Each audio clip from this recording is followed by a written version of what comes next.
Joe Schiavoni is someone who really commits himself to spending time with constituents. He's everywhere. He doesn't do what's best for the party, or he doesn't do what's best for him. He does what's best for everybody.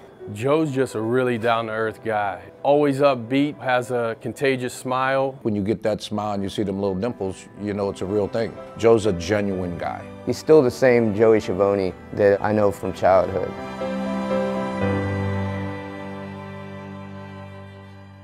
Joe Schiavoni is one of the most sincere individuals that I've met, in the sense of how personal he takes issues. If you have someone like that in this part of the state, being able to do the work that he's doing and also have the respect that he does in Columbus, that says a tremendous amount about somebody's character. I met him when I was 10 years old through the Big Brother and Big Sister program. He inspired me just the way he motivates himself, like how he's a good people person. He's unbelievable. The best brother I could ever have. Even though it's not blood, I feel like it's blood. I know the first time I met him and he asked me, he goes, "You're a teacher, aren't you?" And I said, "Yes, I am."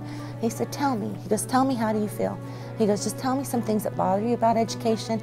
He goes, "I'd like to hear what you had to say." He did not have to say that to me. He gets it. He really gets it, you know.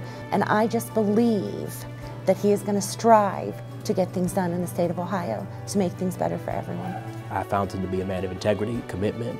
He does what he says he's going to do. And even my experience with his work with our young people in our school, every time he said he would be there, whether it was to read or be a part of our closing program, he was there.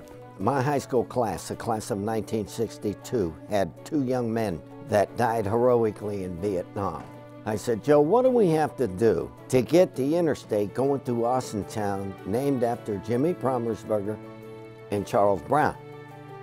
And Joe's reaction to that was, "Well, that's a great idea, Jack.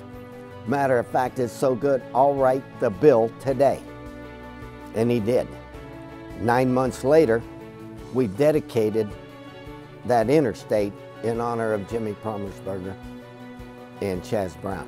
Joe was one of those kids that you never expected to come into a boxing gym. He didn't have to be here. He chose a sport where he came to the gym and got smacked in the head every day. And we had some tough guys in the gym. He was one of those kids that pushed and pushed and pushed, and he became pretty good. He had a great camaraderie with a lot of the good guys, inner city kids, and I just think it helped Joe grow a lot. He's going to do real well just because of that drive, that heart. Joe's not a quitter, and he'll fight for what he wants. He'll tell you the truth one way or the other. We need somebody to bring people together, and I believe Joe is the right person to do that. He's loyal. I think he believes in people. He believes in the importance of talking to people. When you meet him, and that's why I hope he can meet as many people as possible, because they'll know within minutes that he's their guy. He can work with people, and that's just great with me. I'm not used to that.